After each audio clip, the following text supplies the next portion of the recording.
स्थैर्य, फलटणकरांचं हक्काचं व्यासपीठ। नुकत्याच झालेल्या विधानसभा निवडणुकीमध्ये माजी खासदार रणजितसिंह नाईक निंबाळकर यांच्या नेतृत्वामध्ये फलटण कोरेगाव विधानसभा मतदारसंघामधून सचिन सुधाकर पाटील हे आमदार म्हणून निवडून आले। विधानसभा निवडणुकीची रणधुमाळी सुरू असताना फलटण शहरातील प्रमुख समस्या सोडवण्यासाठी आपण कटिबद्ध असल्याची ग्वाही माजी खासदार रणजितसिंह नाईक निंबाळकर यांनी विविध प्रचार दौऱ्यात दिली होती। विरोधकांवर थेट टीका टिप्पणी न करता फलटण शहरासह तालुक्याच्या विकासाचं मॉडेल हे रणजितसिंह नाईक निंबाळकर यांनी फलटणकरांच्या समोर ठेवलं। त्याला फलटणकरांनी प्रतिसाद देत सचिन पाटील यांना विधानसभेच्या निवडणुकीत भरघोस असे मताधिक्य सुद्धा दिलं आहे। आज विधानसभेची निवडणूक झाली आहे। राज्यामध्ये सुद्धा भारतीय जनता पार्टी आणि राष्ट्रवादी काँग्रेस पार्टीचे सरकार स्थापन होत आहे। अवघ्या काही दिवसातच मंत्रिमंडळाचा शपथविधी सुद्धा संपन्न होणार आहे। निवडणूक झाली आहे, आता प्रामुख्यानं फलटण शहराच्या या प्रमुख समस्या प्रामुख्यानं सोडवणं गरजेचं आहे। त्यासाठी ठोस पावले उचलावी अशी मागणी शहरातील नागरिकांची आहे। नक्की काय आहेत फलटण शहराच्या समस्या त्या आपण पाहूयात सविस्तर। फलटण शहरात पुरुषांसोबत महिलांचं स्वच्छतागृह सुद्धा उभारा। फलटण शहराचा जर विचार केला तर फलटण शहरामध्ये पुरुषांना सुद्धा काही ठराविकच स्वच्छतागृहे आहेत। महिलांची स्वच्छतागृहे तर शोधून सुद्धा सापडणार नाही। फलटण शहरामध्ये सर्वच प्रमुख चौकांमध्ये महिला आणि पुरुषांसाठी स्वच्छतागृहे उभारणं गरजेचं आहे। फलटण शहरात सुद्धा एक सुद्धा सुलभ शौचालय नाही।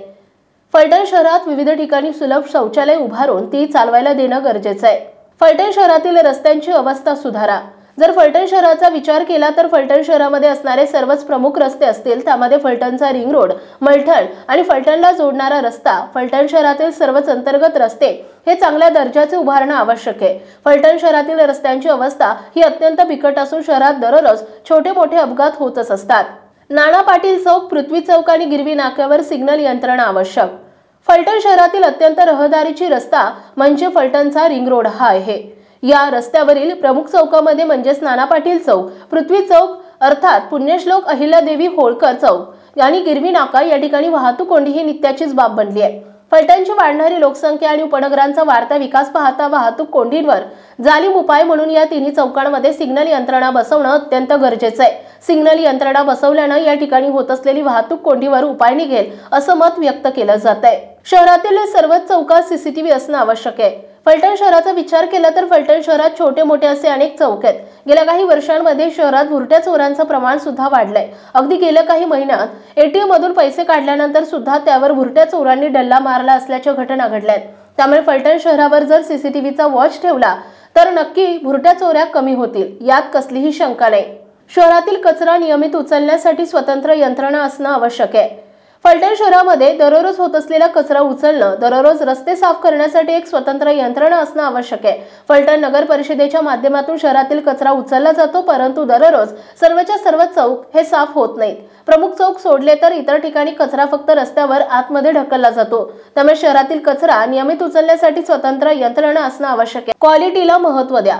फलटण शहरामध्ये जी विकास कामे केली जातात, अगदी त्यामध्ये शहरातील रस्ते, शासकीय इमारती किंवा दुसरी कोणतीही शासकीय योजना यामध्ये ती फक्त पूर्ण करून त्यांचं पेमेंट काढण्याची धावपळ ही कंत्राटदार करत असतो। यासोबतच इतर बाबींमुळे कंत्राटदार केलेल्या विकास कामांच्या दर्जाकडे लक्ष सुद्धा देत नाहीत। अगदी जर एखादे उदाहरण घ्यायचं झालं तर फलटण शहरात होत असलेला रस्ता हा अगदी काही महिन्यात नाही तर काही दिवसातच खराब होतो, त्याची ढपली निघते किंवा छोटा मोठा खड्डा पडत असतो। त्यामुळे आता शहरात होत असलेल्या विकास कामांच्या क्वालिटीकडे लक्ष देऊन ती पूर्ण होणं गरजेचं आहे। एखादे विकास काम कमी करा, परंतु जी विकास कामे करणार आहे ती उच्च दर्जाचीच करा, असं मत शहरातील नागरिक नेहमी व्यक्त करत असतात।